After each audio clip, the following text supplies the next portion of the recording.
Imagina que mañana aparece un hombre detenido por asesinato y en vez de que la gente hable de las víctimas, hablan de sus ojos, de sus tatuajes, de lo guapo que es. Imagina que cientos de mujeres empiezan a enviarle cartas a la cárcel con fotos, con propuestas de matrimonio y con dinero para pagarle un abogado. Imagina que ese mismo hombre estranguló a dos mujeres el mismo día y una de ellas la atropelló con un coche entre 10 y 20 veces hasta asegurarse de que estaba muerta. Ahora deja de imaginar, porque eso pasó en Florida en octubre de 2019. Y lo más perturbador no es lo que hizo. Lo más perturbador es que hay gente que sigue defendiéndolo. Esto es hibristofilia, la atracción sexual por individuos que han cometido crímenes violentos. Y cuando se mezcla con redes sociales, con morbo, con estética, el resultado es algo que debería asustarnos a todos. ¿Por qué gente normal defiende a asesinos solo porque son atractivos? ¿Por qué el tatuaje de una calavera puede vender más que la foto de una víctima? ¿Y cómo es posible que un hombre condenado a muerte por dos asesinatos reciba más cartas de amor que la mayoría de las personas en toda su vida? Quédate porque lo que vas a escuchar hoy no tiene sentido hasta que lo tiene todo. La mañana del 7 de octubre de 2019, varias llamadas al 911 reportaban una agresión violenta en un estacionamiento de Fort Myers, Florida. Un sujeto enorme estaba golpeando a una mujer en plena calle.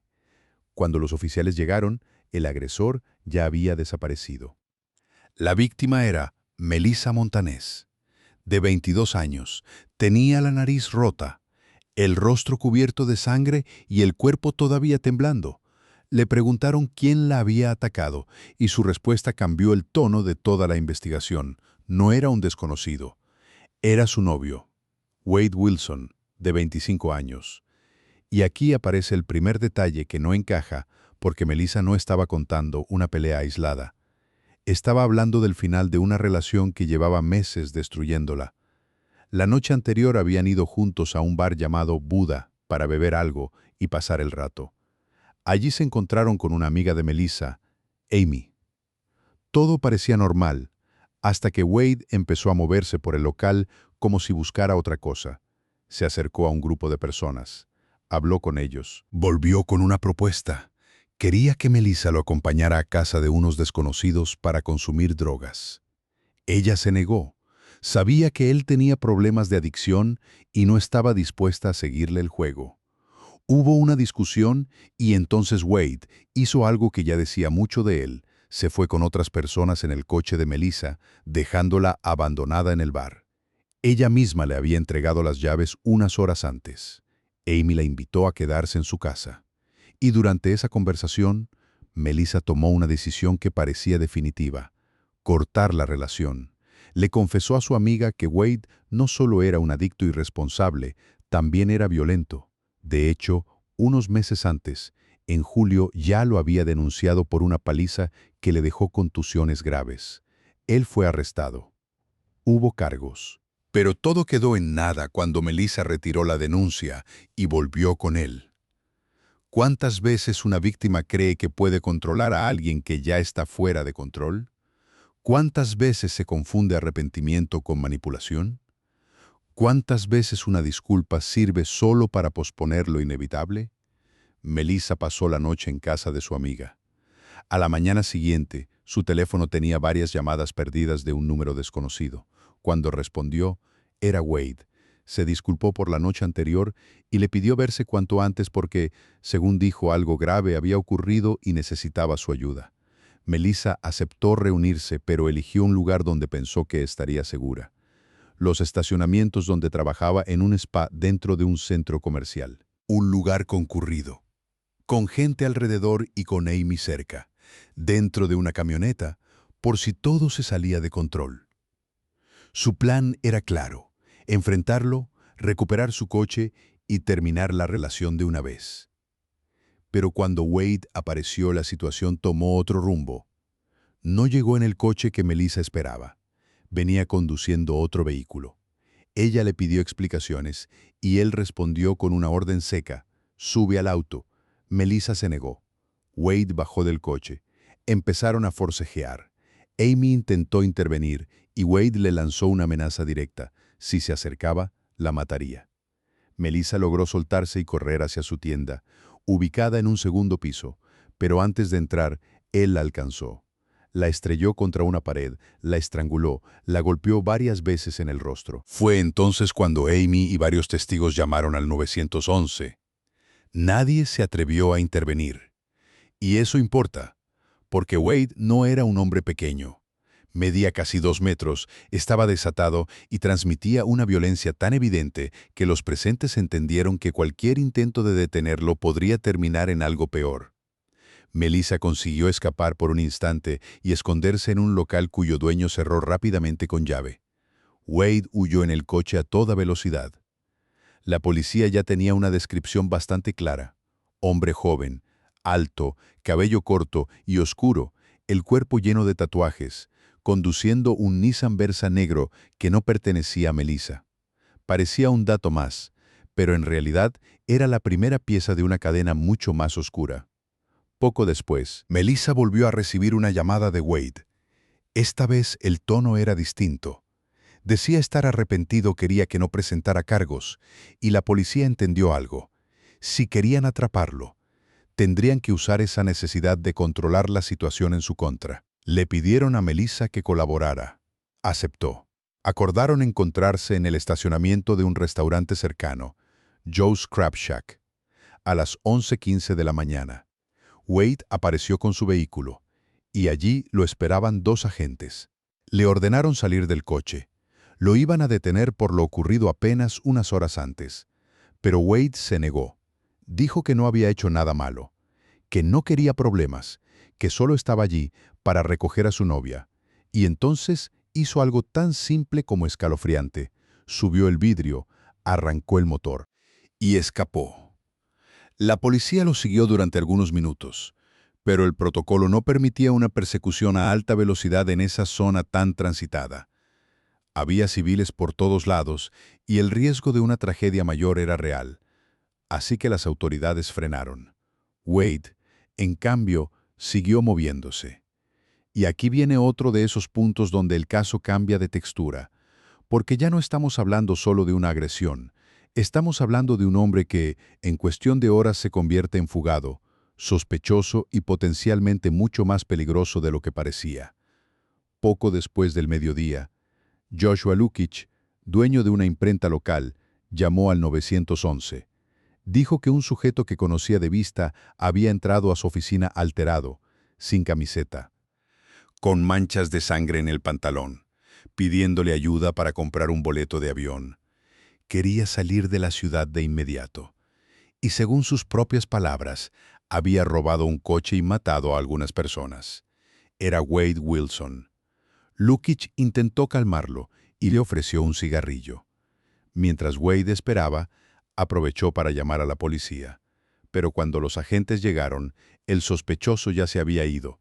Lo único que encontraron fue el Nissan Versa negro. Desde afuera se veían manchas de sangre en el asiento del copiloto. Eso cambió por completo la escala del caso.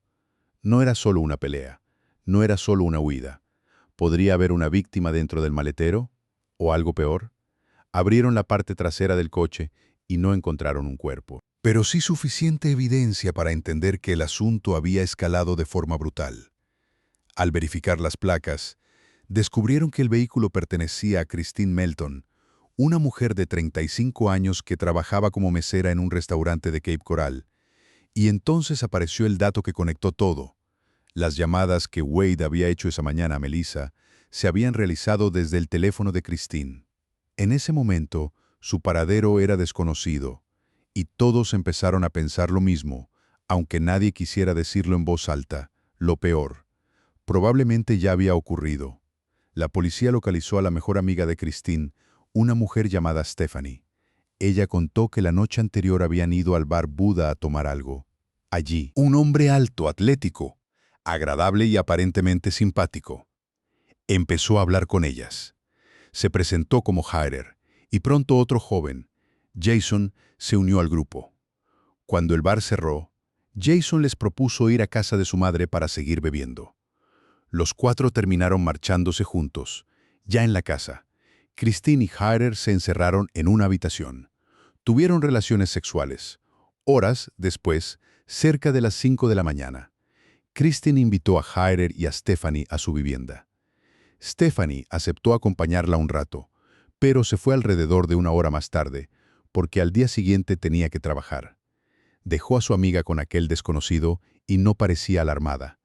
Al contrario, Christine se mostraba fascinada con él. Había sido encantador, atento, fácil de tratar. Todo apuntaba a que se trataba de una de esas noches en las que una persona baja la guardia, porque cree haber conocido a alguien interesante. Pero esa fue la última vez que Christine fue vista con vida.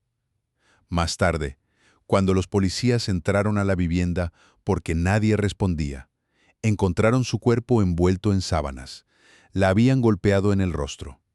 La estrangularon hasta matarla, y además presentaba signos de una agresión sexual extremadamente violenta. La escena era tan grave que los investigadores concluyeron que el asesino probablemente había pensado trasladar el cadáver para deshacerse de él en otro lugar. Pero al no poder, terminó dejándolo allí. Robó el teléfono de la víctima, se llevó también su coche y huyó. Para los detectives, ya no había dudas. Erer era Wade Wilson.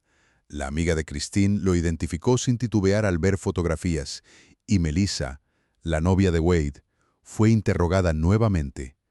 Al enterarse de que su pareja había cometido un asesinato, quedó devastada. Reconoció, además, que él alguna vez le había contado que años antes había matado a un hombre, abriéndole el vientre con un cuchillo. Ella pensó que estaba exagerando, pensó que era fanfarronería, pensó que era otra de sus historias para verse más duro de lo que era, y esa es una de las trampas más comunes en criminales, como el decir suficiente verdad para sonar creíble, pero no tanta como para delatarlos. Mientras la policía intentaba cerrar el círculo, llegó otra desaparición. Diane Ruiz había sido vista por última vez a las 10 de la mañana, camino al trabajo. Era madre de 2 hijos, responsable, conocida por ser una trabajadora excelente. Su bolso apareció en un área cercana a una avenida. Le faltaba el celular. La búsqueda fue enorme. Perros rastreadores, helicópteros, aviones, bosques peinados de arriba abajo, canales de televisión cubriendo cada movimiento. Pero no había resultados. Hasta que alguien siguió el rastro del teléfono y descubrió que antes de desaparecer, desde el móvil de Diane se habían hecho 2 llamadas al número de Melissa Montanés. Eso cerró otra línea de sospecha. Wade estaba detrás de Christine y probablemente también de Diane. La magnitud del caso ya no podía esconderse. Varias agencias se sumaron a la búsqueda.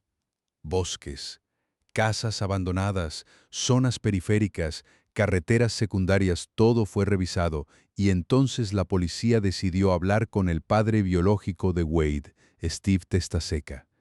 Steve contó que su hijo lo había llamado 2 veces para pedir ayuda. Dijo que necesitaba escapar porque, según él, había matado a 2 personas. Steve pensó primero que estaba drogado, o borracho, o ambas cosas. No era extraño que Wade se metiera en problemas y hablara de forma incoherente. Pero al ver que la policía lo estaba buscando por asesinato, cambió de postura de inmediato. Si volvía a llamarlo, colaboraría. Poco después de la medianoche, ocurrió la llamada decisiva. Wade contactó de nuevo a su padre. Le pidió que le consiguiera ayuda. Steve aceptó. Le pidió la dirección donde estaba y le dijo que le enviaría un Uber.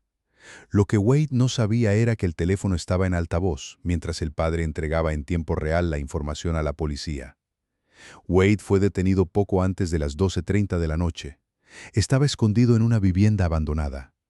Cuando se dio cuenta de que el lugar estaba rodeado, salió con las manos en alto.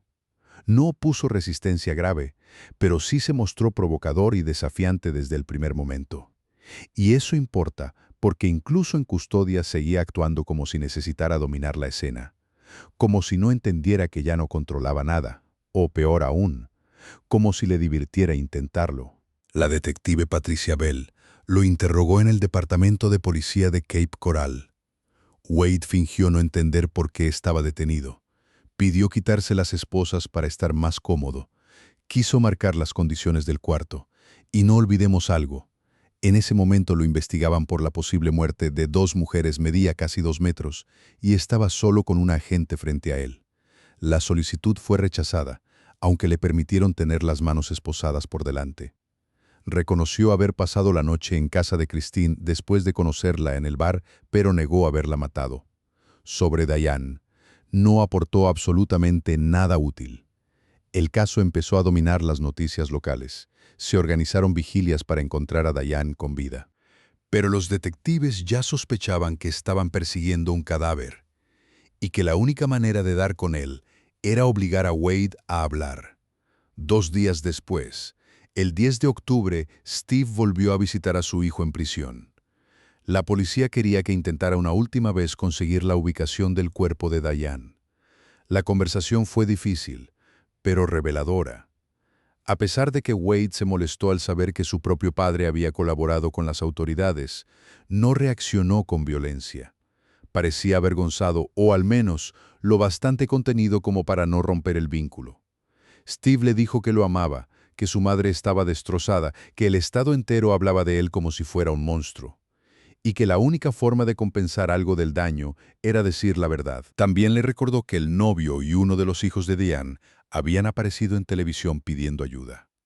El peso emocional de aquello, por fin, pareció mover algo. Wade lloró y pidió hablar con el detective Nicholas Jones. Cuando Jones llegó, Wade le hizo una propuesta casi grotesca. Si le compraba una hamburguesa con papas fritas, le diría dónde estaba el cuerpo, y con una frialdad pasmosa, empezó a describir lo ocurrido. Afirmó que la mañana del 7 de octubre había recogido a Diane en su coche. Dijo que la sedujo para tener relaciones sexuales, y después la estranguló porque simplemente quería matar a alguien.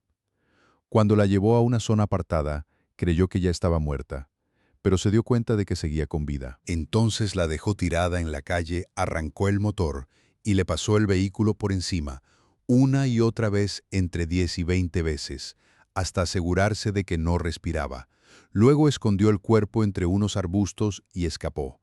Lo más indignante de esa confesión no era solo la violencia, era el tono, la forma en que lo decía como si estuviera negociando un favor, como si el horror fuera una ficha más en una partida, donde él aún esperaba ganar algo. Poco después, la policía encontró el cadáver en la zona exacta que había señalado. Unos agentes que patrullaban el área habían visto buitres sobrevolando unos arbustos y se acercaron a revisar. Lo que hallaron fue un cuerpo destrozado, degradado por el tiempo y el impacto. La propia confesión de Wade hablaba de los restos como una masa irreconocible sobre el pavimento. Y en ese punto ya no quedaban dudas de la brutalidad del caso. Wade no era un delincuente descontrolado que se había equivocado una vez. Era un hombre capaz de escoger ejecutar y luego intentar administrar la información como si eso le diera poder. Sin embargo, la historia de Wade no empezó ese día. Y si quieres entender por qué terminó así, hay que mirar atrás. Nació el 20 de mayo de 1994 en Fort Myers. Sus padres biológicos eran adolescentes y no estaban en condiciones de criarlo. A las pocas semanas fue dado en adopción. Creció en Tallahassee dentro de un entorno relativamente estable, con apoyo económico y afectivo. Sacaba buenas notas. Sus profesores lo veían inteligente, amable, tranquilo e incluso carismático. Pero todo cambió a los 15 años, cuando descubrió que era adoptado. Su padre biológico explicó que él y su entonces pareja eran demasiado jóvenes cuando nació Wade. Él además había terminado en prisión por drogas, y cuando salió, el bebé ya había sido entregado a otra familia. Ellos no estaban preparados para criar a un niño. La adopción parecía la mejor salida. Wade conoció a sus padres biológicos, pero la rabia no se fue. Al contrario, se instaló. A partir de ahí, dejó de ser el chico estable que muchos recordaban. Se volvió desafiante, arrogante, impulsivo. Empezó a beber, a asistir a fiestas, a consumir drogas y a desafiar cualquier figura de autoridad. Y aún así, seguía teniendo algo que llamaba la atención. Era atractivo, tenía presencia, podía ser encantador cuando quería, y esa combinación, en algunas personas resultó suficiente para ignorar todo lo demás. Detrás de esa fachada había otra cosa, manipulación, narcisismo, misoginia y una necesidad constante de sacar provecho. En 2012 lo acusaron de hurto, robo y porte ilegal de arma. Cumplió prisión. Después volvió a caer por robo. Más tarde lo acusaron de agresión sexual y secuestro, aunque esos cargos se desestimaron por falta de pruebas. En 2017 fue condenado otra vez por robo de un arma de fuego. Y todavía hay más. En 2018 fue vinculado a una investigación relacionada con el asesinato de la expareja de una novia suya, aunque finalmente fue exonerado de participación. Ya estaba dentro del radar de la policía. Luego conoció a Kelly Matthews por una aplicación de citas. Al principio parecía una relación relativamente normal, pero pronto ella notó que Wade le pedía dinero constantemente, salía con personas desconocidas y desaparecía durante días. Ella intentó ayudarlo. Le propuso internarse en un centro de rehabilitación. Wade dijo que sí, y después cambió de opinión. El 18 de febrero de 2019, la situación explotó en un estacionamiento. Kelly bajó del coche enfadada y Wade intentó atropellarla. Después la obligó a volver al vehículo. La golpeó, la violó, la estranguló hasta dejarla inconsciente y la amenazó con un cuchillo. Incluso la mordió en la cara y en la oreja. Horas después, simplemente le devolvió las llaves y se marchó. Kelly lo denunció por agresión, violación, secuestro e intento de asesinato. Pero el oficial del caso concluyó que era una pelea de pareja y no se le imputó nada. ¿Qué habría pasado si aquel día alguien hubiera tomado en serio el nivel real de peligro? 8 meses más tarde, Wade era acusado de 2 asesinatos. El sistema, una vez más, había llegado tarde. Cuando finalmente comenzó el juicio, la imagen de Wade volvió a correr por todas partes. Y no solo por el contenido del caso, sino por su aspecto. Llevaba una mitad de cara con diseño de calavera, una esvástica pequeña y visible en el pómulo, otro tatuaje enorme junto a la cabeza. Y en la frente una frase inspirada en el Joker. Why so serious? Las mejillas mostraban una sonrisa de Glasgow con costuras, una imagen casi diseñada para el impacto. La defensa pidió que se le permitiera cubrir esos tatuajes con maquillaje, porque podían influir al jurado. El tribunal aceptó, pero Wade se negó, y ese gesto, más que cualquier argumento, dijo mucho sobre él. Sabía perfectamente el efecto que causaba y no quería perderlo.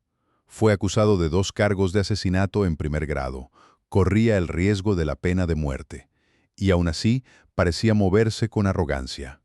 Como si toda la atención fuera parte del personaje que había elegido ser. Cuando los videos del juicio se viralizaron, el caso explotó. Miles de personas comenzaron a comentar su apariencia. No faltaron quienes decían que era demasiado atractivo para ser un asesino. Algunas mujeres llamaban por teléfono desde distintos lugares del mundo. Otras enviaban cartas pidiendo matrimonio, fotografías sugerentes, ofertas sexuales y dinero para sus gastos en prisión.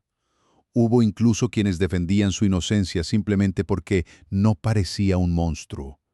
Y ahí está el núcleo de todo esto, no en la seducción, sino en la distorsión. Porque si el crimen se ve bonito, algunas personas dejan de mirar el crimen. En 2023, Wade sufrió una sobredosis dentro de la cárcel. La investigación posterior reveló que algunas de las mujeres que le escribían no solo estaban interesadas sentimentalmente, también ayudaron a mover sustancias ilícitas. Una de ellas, Bonnie Biggins, fue condenada a 2 años de prisión. Él y otras personas también enfrentaron cargos por tráfico de drogas y conspiración. Mientras tanto, en redes surgían videos que lo retrataban como un galán incomprendido. Y eso generó un rechazo enorme entre quienes entendían lo verdaderamente obsceno del asunto. No es solo un hombre atractivo con tatuajes. Es un hombre condenado por asesinar a 2 mujeres y aún así capaz de manipular el relato hasta convertirlo en espectáculo. En el juicio, Wade se declaró no culpable. Sus abogados sostuvieron que estaba bajo un brote psicótico por consumo de metanfetaminas. Un psicólogo presentado por la defensa afirmó que sufría ansiedad, depresión, trastorno bipolar, esquizofrenia y trastorno antisocial de la personalidad. Incluso se mostró un escáner cerebral con supuestos daños por golpes y drogas. Pero ninguno de esos diagnósticos fue respaldado por otros especialistas. Y el historial que mencionaba el propio perito nunca se presentó por completo ante el tribunal. La fiscalía, en cambio, llevaba una pared de evidencia forense y docenas de testigos. Estaban Melissa, su padre y más elementos de los que la defensa podía neutralizar. Los testimonios de las familias fueron demoledores. El hijo adolescente de Diane Ruiz habló desde el estrado, tratando de sostenerse emocionalmente mientras explicaba lo que significó perder a su madre.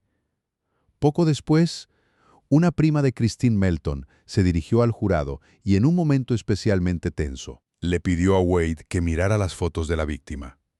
Él, que durante el juicio había mostrado una frialdad constante, apenas pudo sostener la mirada.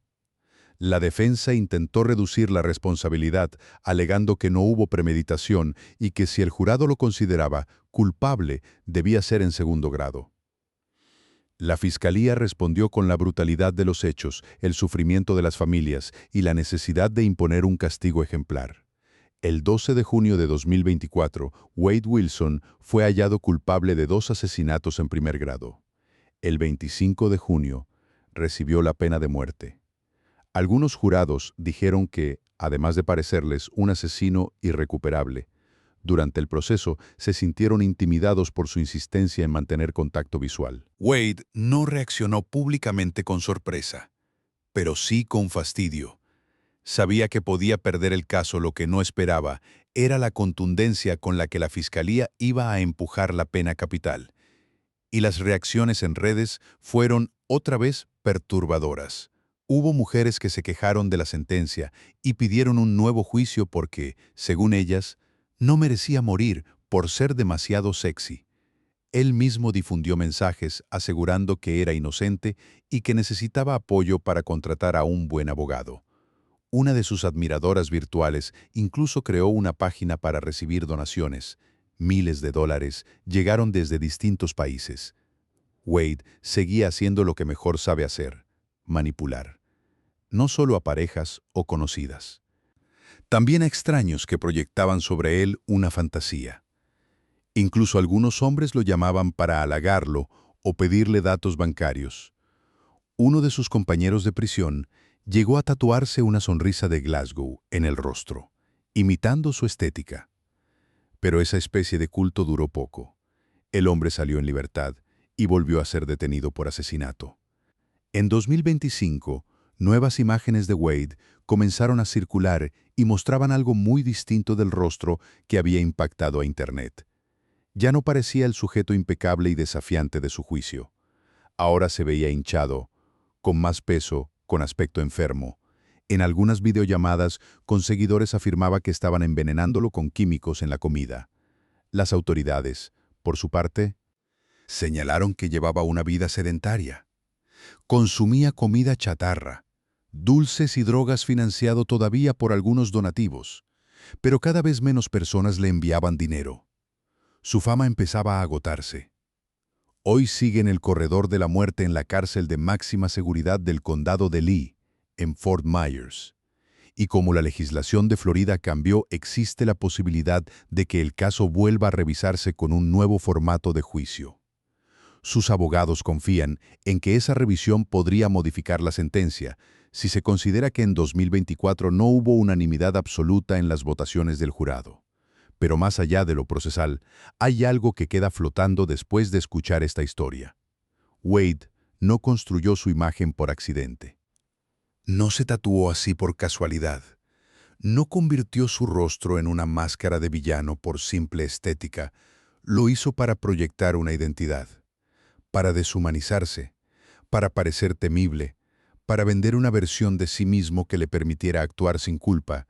Y el problema es que, en el mundo de hoy, esa máscara puede confundirse con carisma, puede confundirse con rebeldía, puede confundirse con personalidad. Hasta que la realidad vuelve a ponerlo todo en su sitio, demasiado tarde para las víctimas. Wade Wilson mató a 2 mujeres el mismo día porque quiso hacerlo. No porque perdiera el control de forma accidental, sino porque pudo, y esa es la parte más difícil de aceptar. La violencia más banal no siempre llega con gritos. A veces llega con una sonrisa tatuada, con una historia bien vendida y con gente dispuesta a mirar hacia otro lado. Si este video te hizo pensar en lo fácil que es confundir imagen con inocencia, entonces ya entendiste lo más importante. Si quieres más casos así, suscríbete, dale like y quédate, porque el siguiente video sigue explorando esa línea tan fina entre el morbo, la manipulación y el crimen real. Y créeme, hay casos todavía más difíciles de creer.